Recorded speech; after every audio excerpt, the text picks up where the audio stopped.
What's up guys, it's me3, welcome back to another Fortnite video. Today I wanted to show to you my top 5 drop locations for competitive Fortnite.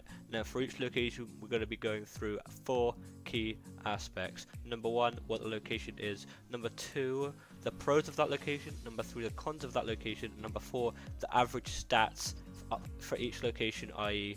kills, placement, loot, etc. So without further ado, let's get right into it.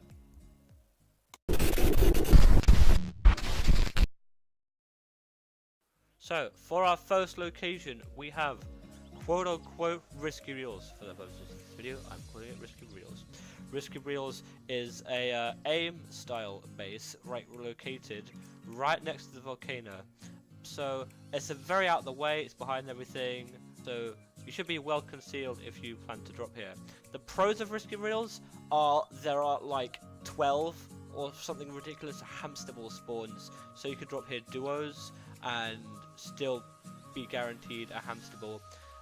Second, there are quite a lot of chests, and there is a vending machine, and there's a lot of widespread areas like aim style structure, and it's surrounded by other aim style structures which contain a few floor loot spawns, or maybe even a chest if you're lucky.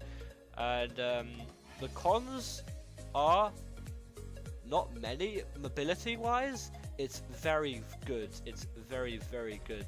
You got hamster balls, and you got a big volcano right next to you if you don't feel like cheating your way into the Champions League, unlike me. And average placement, when I drop here, I'm very rarely contested, so I can loot up the entire place. I think I've only been contested once out of like the 5 or so times I've dropped here in competitive.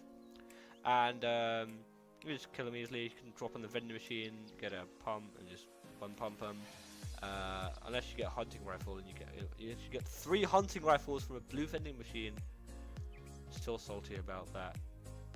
Anyway, it's very rarely contested, so you should get high placement. You can loot around all the other smaller loot locations there are surrounding it, and you could probably get some pretty decent loot, and not really kills, because people don't normally drop around here. There's a lot more loot concentrated around the other side of the map, but that makes this location all the better, because you can grab your ball and you can zoom around, loot everywhere else. So that's it for the first location, and on to the second one.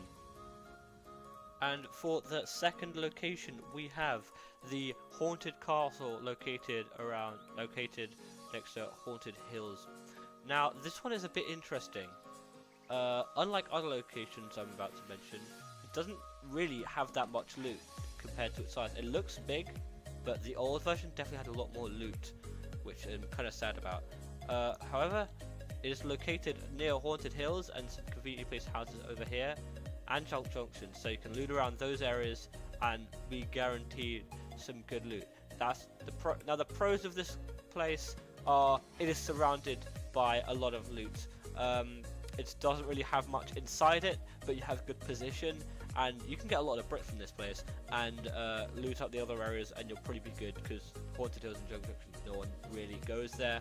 And also, the cons are, yet again, there's not much loot, but that is yet again cancelled out by the enormous loot surrounding it. And you got good height on anyone. You could, if you get like a sniper or a heavy AR, you could third party Pleasant Park, which is right next to it. So I mean, that's always good.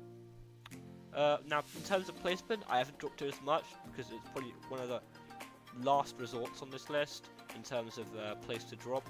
But I've placed reasonably high enough to get on this list, because I rarely drop name locations when I play competitive. And yeah, that's it, I guess. On to the next location. Now for our third location on this list, and the only named location on this list, we have Junk Junction. That's right, Junk Junction is in a lot of ways. The loot here is but however, there's also a lot of loot surrounding it, like the llama, the old quad crasher track, and the film studio, and yet again Haunted Hills and the castle. It's very near to the castle, so you can either move down from the castle and loot here, or move up to the castle and loot there. And so yeah, this is good. And there are a lot of mats, as you can see. There are a lot of pallets, and there's a lot of metal, and there's a lot of brick walls you can mine. So if you spend time here, and if you get lucky with the circle, you might be able to get max mats by just breaking everything around it, breaking everything, even the walls.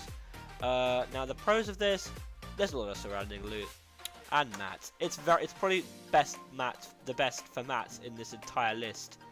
Now cons, it's very far from this. It's very far from everything. It's in the very corner of the map, so you have to grab a vehicle from somewhere.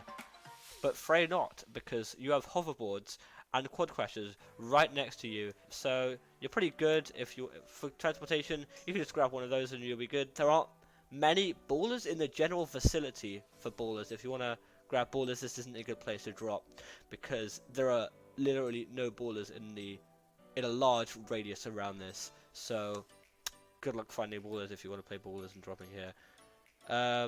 And for placement, really, I haven't dropped here much either, but I do place high when I'm lucky with the circle. That's what I'm gonna say. No, when I'm lucky with the circle. When I'm lucky with the circle, I might place around about 6. That's just because I get no kills and I use ballers, so I rarely get kills anymore, man. Especially when I've moved up in divisions and I'm playing against a lot more higher skilled players. But yeah, placement wise, I place pretty high. I'd get loot, and yeah, I guess on to the next location. And now for that 4th location, we have the cottage outside Frosty Flights. This place is actually pretty good. It's probably the most underrated one on this list in terms of loot. Underneath the Christmas tree, you have 3 chest spawns, and I think you have an extra 1 in the attic of that house as well. So 4 chest spawns in the house. Once you've looted all of that, you can break some trees, break some rocks, break some fences that are nearby, move on to this little aim style structure. There's a chest spawn on the roof, which I seem to be getting almost every time I drop there. And you go to the tiny red thing in the by the sea, and there's a hamster ball spawn, which is sick. So you loot up, you go to there, and it's very linear. It's very similar whenever you drop here. There'll be little changes. You'll have almost no competition because no one will drop near you. There are very little named locations around you, and you got a baller as well, and good mats, which is pretty pog if you ask me. I don't want metal because of these other buildings. Anyway, pros, very little competition, very little name locations around, so you'll be good if you want that. If you don't want other players and a baller, which means this one's good for camping, and if you don't find a baller in there, you can go up to Frosty Flights, which is also nearby, and grab some more ballers because there are loads of ballers in there. Cons, not much metal, I'd say, unless you break the aim style things, which might be kind of hard. And there are actually that many cons. You can use the zip lines if you don't get a baller, and you can go to the Viking village and you can grab some rifts to there, or you can grab to the houses that are to the right and loot up there, which is pretty sick. So decent loot, decent mats, decent mobility. Not much of a reason why you wouldn't want to go here. And now for the 5th and final location on this list, we have the pirate base in the desert. Now this one is my personal favourite for competitive Fortnite. It's got 3 hamster ball spawns, decent loot, and if you get no hamster balls, you can just go to the volcanic vents in the dig sites across the bridge. You got a lot of wood, you got a lot of brick, and you got a lot of metal from the cars that are obstructed behind the structure, and it's overall my favourite location. Pros, mats, decent loot. I'd say decent at most. And placement, you're not far from the centre, and you have hamster balls, volcanic vents, and quad crasher and hoverboard spawns nearby if you need them, really, so there's no reason for go to. Cons, not many. I can't think of any right now, apart from maybe the distinct lack of loot compared to any of the other places. But placement's overall very good. I get good placement when I drop here. You got the hamster balls, you got the volcanic vents, and you got a hoverboard and a quad crusher spawn if you need them nearby. So overall, perfect, completely perfect. I've dropped here highest only because I've dropped here the most. So I drop about top 10 maybe. But yep, that's the final location on this list. Hopefully you enjoyed this video.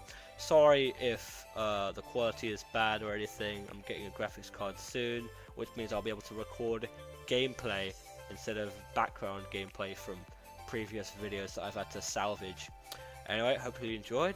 If you liked it, leave a like. If you disliked it, leave a dislike. And as always, tap out. Peace.